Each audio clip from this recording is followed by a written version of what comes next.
Come in, come in. It's time again for your showtime. The hour for another story. The Adventure of the Speckled Band, this one's called. It's based on a story by Sir Arthur Conan Doyle about the most famous detective of all time, Sherlock Holmes. It's about one of Mr. Holmes' best cases, one of his very best. With one murder 2 years old and another murder that's not yet happened. The beginning of this adventure wasn't at all unusual, at least not for Mr. Holmes. Just a knock on the door of the bachelor quarters that he shared with Dr. Watson. A knock on the door by a stranger, of course.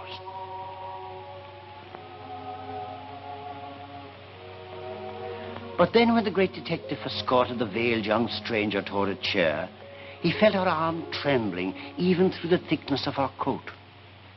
May I order you some tea?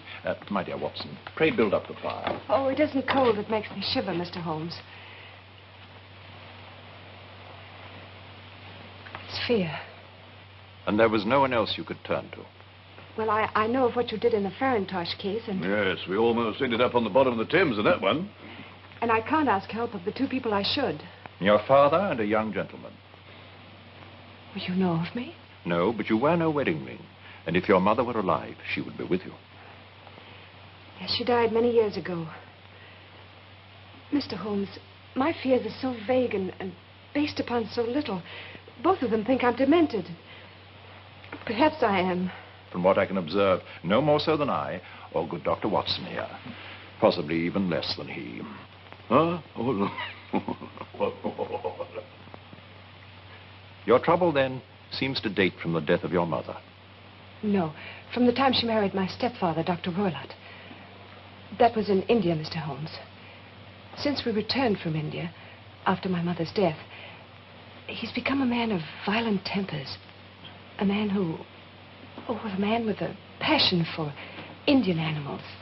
Cheetahs, monkeys, weird birds. A man who neither lets us see people nor sees them himself. Doesn't all this interfere with his practice? He no longer practices. My mother left him over £1,000 a year, part of which my sister and I were to get at such time as we married. Your sister and you? Why is your sister not here, Miss Stoner? She's dead, Mr. Holmes. Pray be precise as to details. That's easy. Quite easy. You see?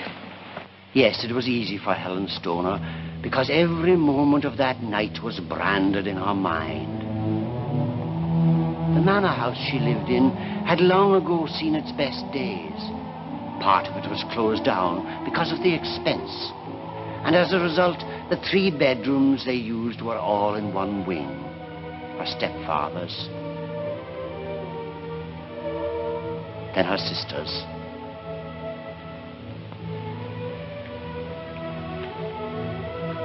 And then her own.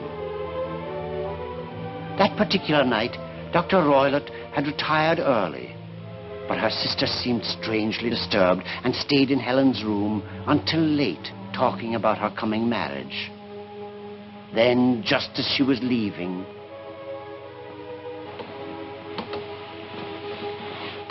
Tell me, Helen, lately have you heard a strange sound in the middle of the night? Why, no, Jean. Why? Well, I have. It awakens me each time, a low, clear whistle. But I can't tell from where it comes. Oh, probably those gypsies camping near here. Well, then why didn't you hear it?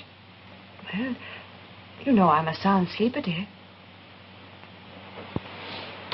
I suppose it's my imagination.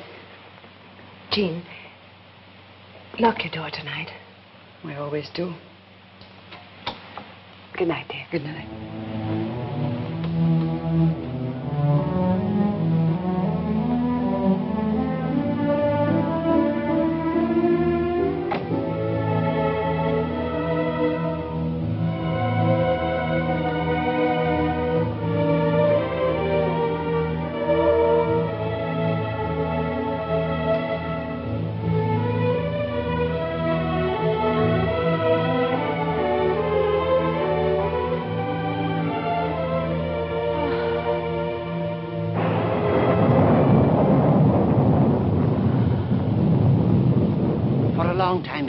couldn't sleep that night.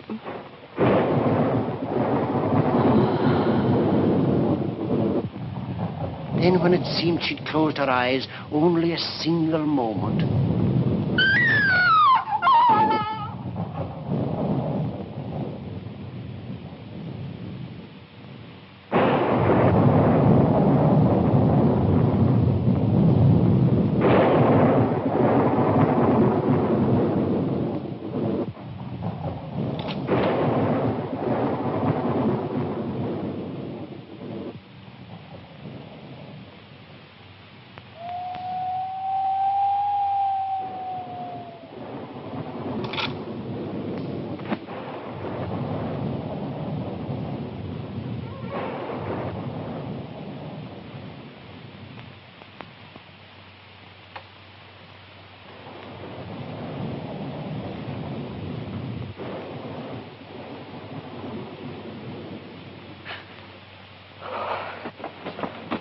Helen, the Speckled Band.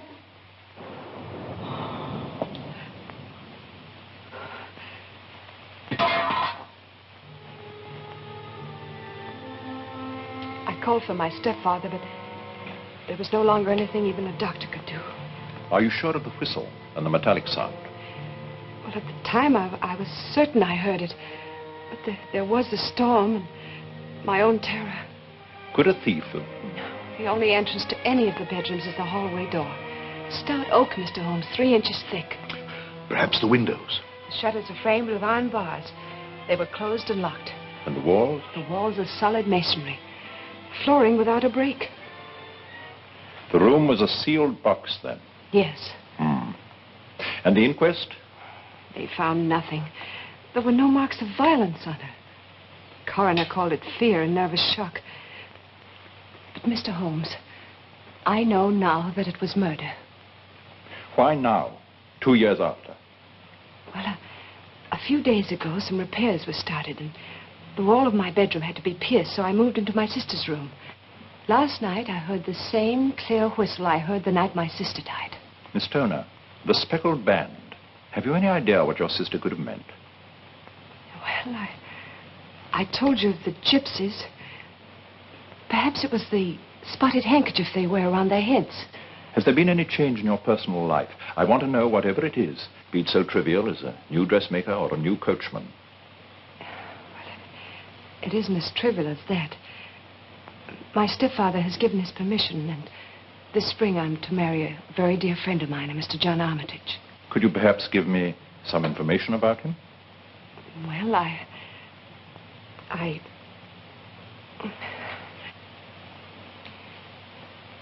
He's the man who was engaged to my sister before her death. For a long time, we denied our feelings, even to ourselves, but then... If she knew, I think my sister would want it so. If I were to come to your home, Miss Stoner, would it be possible for me to see those rooms without anyone knowing? Why, yes. My stepfather left the house quite early. He said he'd be gone all day. Splendid. Then you can expect to see us early in the afternoon.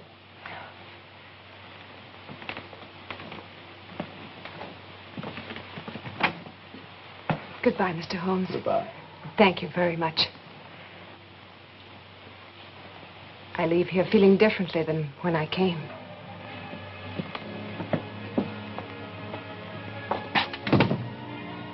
I only hope I may justify that faith, my dear Watson.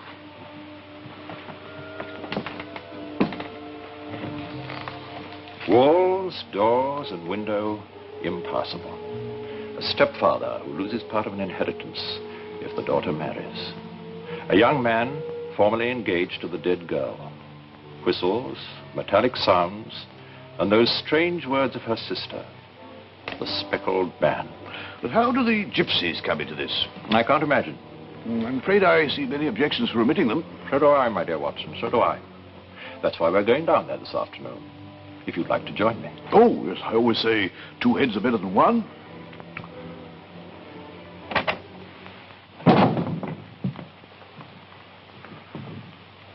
Which one of you is Holmes? My name, sir. I am Dr. Rylott. Indeed. So now we have 2 doctors in the house. This is Dr. Watson. What did she want? Who?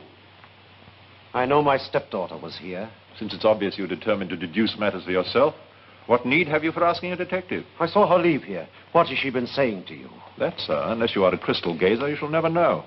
And now leave my quarters. Very well, I shall. But I give you final warning to stay out of my affairs. And if you are tempted to forget, let that be a reminder to you.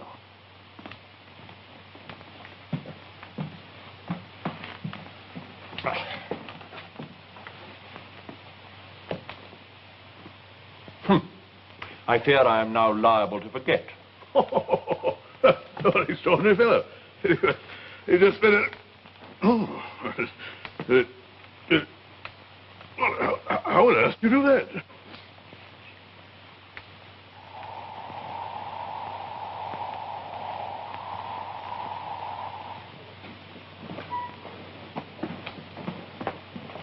I'm glad you were able to get here this early.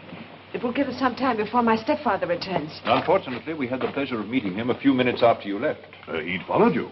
Well, what will happen? Well, we're here now, Miss Stoner. However, as we don't know how much time we have before he returns, we'd better make the most of it. Well, what would you like to see first? Your own room. The one you slept in till recently. Right this way.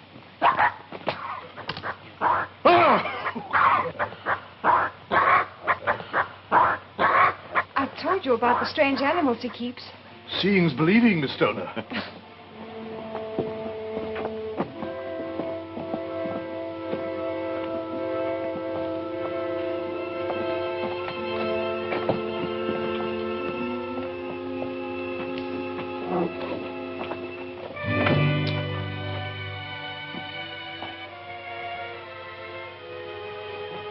Is that the sole work being done here? Nothing else in the whole house.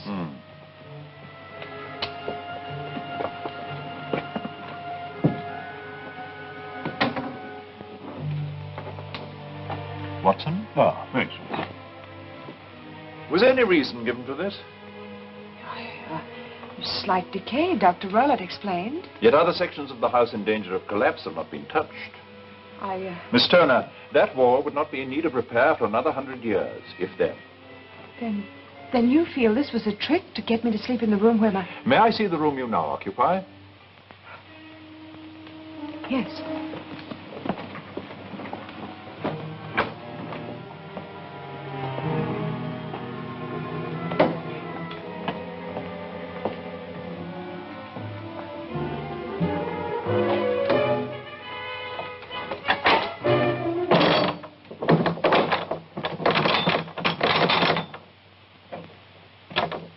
Are these the same shutters as when... Yes, they were always there.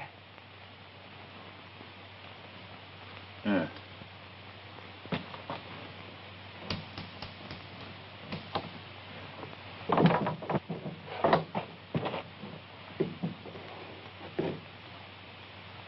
Our gypsies would have to be elves. What does that bell rope communicate with? I've never used it. To the housekeeper's room, I presume. Miss Stoner, this bell rope is not 3 years old. I believe it was placed here shortly before your sister's death. Look, Watson. Why, I've just noticed it's only fastened to the hook above the ventilator. Correct, Watson. It's a dummy. Where does that ventilator lead to? To my stepfather's bedroom, I think. It looks quite new. I believe it was placed there about the same time as the bell rope. Bell ropes that don't ring. Ventilators that do not ventilate. With your permission, Miss Stoner, I should like to see your stepfather's bedroom. Oh, but he always keeps it locked. An admirable precaution. If the housekeeper should see me... You stay here until we're ready. Come, Watson.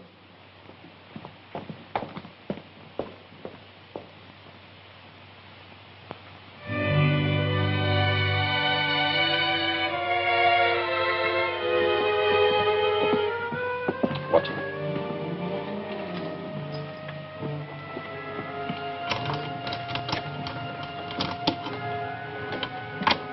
There. I feel quite ashamed to take advantage of so old a lock. What are you doing? I demand to know what you're doing. Busying ourselves in a matter which does not concern you, Mr. Armitage. Who are you? Friends of Miss Stoner. Working in her best interest, that is all I can tell you. That's not sufficient for me. John! Helen, who are these men? And what are they up to?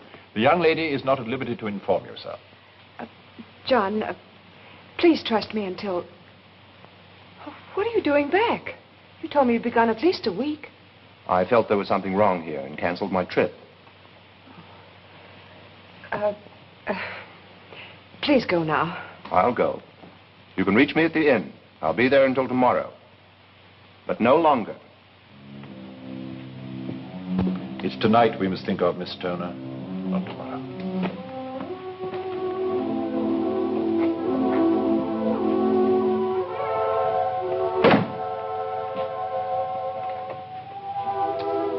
Miss Stoner, that's safe. Have you ever seen it open? Just once. It was full of papers.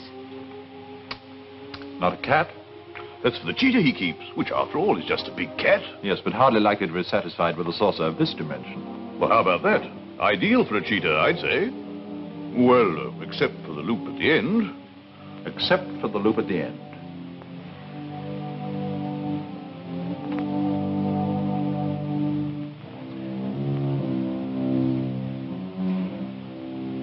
Miss Stoner, I must warn you.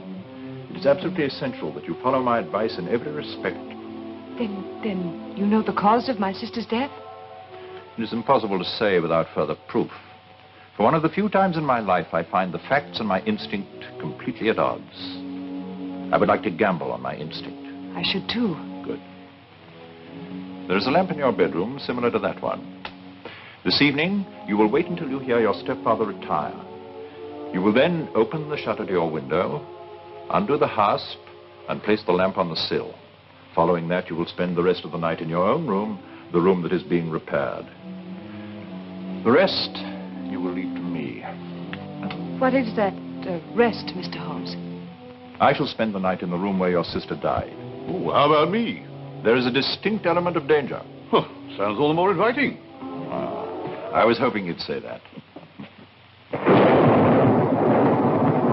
Storm coming up. A night like the one my sister died.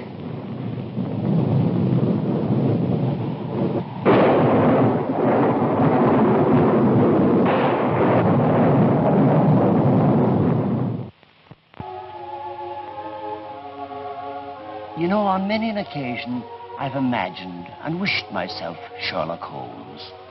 In his world, a fact was a fact, not a balloon made of the fragile tissue of hearsay blown up by the winds of rumor. But I must say that this is one night when I'm glad I'm in the present. I'm not standing outside that house waiting for this, and possibly death, in whatever terrible and incalculable form it might come.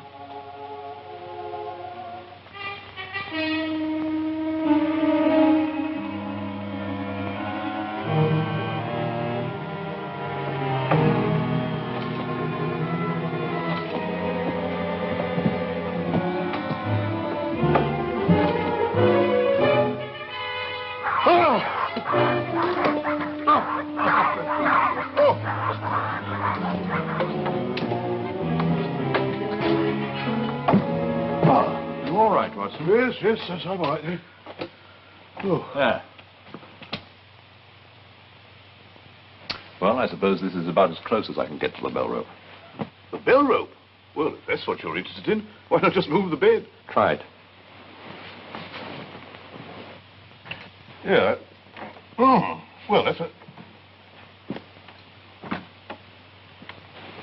I suggest that you abandon the attempt. Why, it must be fastened to the floor. Precisely. So as to be directly under the bell rope and the ventilator. But that opening so small, no human being could get through. Correct.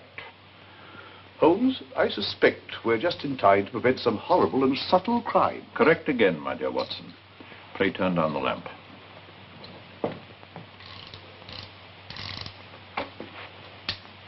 And now, we shall wait for our visitor, in whatever form he may come.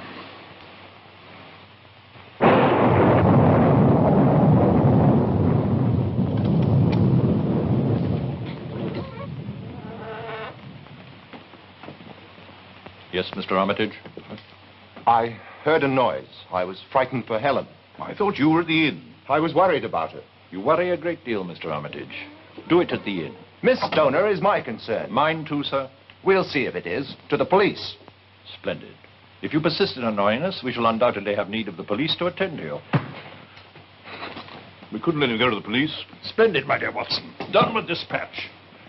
I shall tie him up and assign you the task of guarding him. My eyes will be otherwise employed.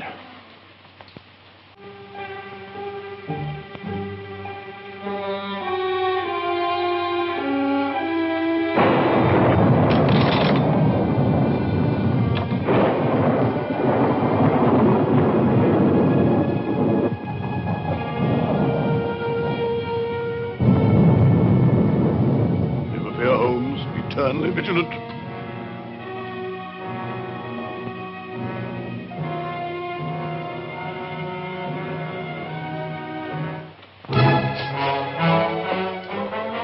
Don't scream. Look.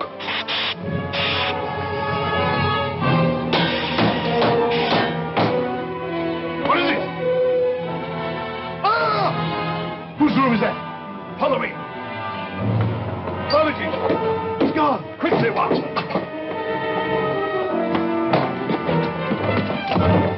No! The band! Speckled Band!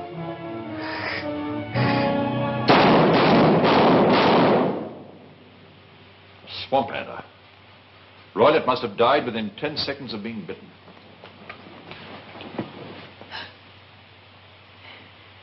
He's dead. The best solution, Miss Stoner. Otherwise, he would have killed you.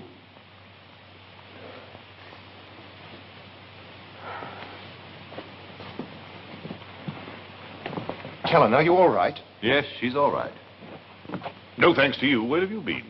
No one was going to keep me tied up with Helen in danger. I let him escape. Thought it better not to have anyone tied up with that serpent coming into the room. Tell me, darling, what happened? That you shall know all in good time. But for the present, I suggest that you pour us all a glass of soothing spirits. Dr. Watson and I will join you shortly. What did happen, Holmes? Quite simple, Watson. Quite simple now. But it wasn't then. The ventilator, the bell rope, and the repairs to the other room set me on the track. However, I didn't know that the snake was kept in there and handled with that loop on the end of the whip. Nor that Dr. Roylott needed some means of recalling the snake once it had crept through the ventilator. He used the milk for that, the milk and the whistle, which signaled the animal when it was time for it to be fed. Must have been a clever man to think of using a snake whose bite could not be detected. And he must have been a patient one to train it to respond to the whistle. Yeah, but not so clever or patient as you, my dear Holmes. Us, Watson. What? Oh, well, if you say so, yeah.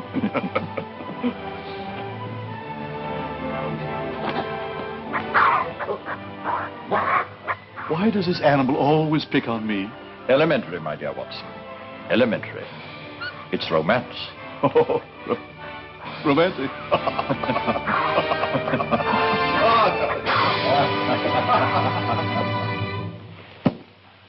Well, it had me fooled. I'd forgotten that the gypsies had no more to do with it than the meddlesome young man so intent on becoming a hero. However, I suppose that's why I'm a bookshop man and not a great detective. I just like to read about such things. See you again next week? I hope so. For I'll have an amusing story for you about a pair of bobby soxers and their swoon king. By the way, these bobby soxers lived way back in 1900. If you're under the impression that there weren't any then, ask Grandma.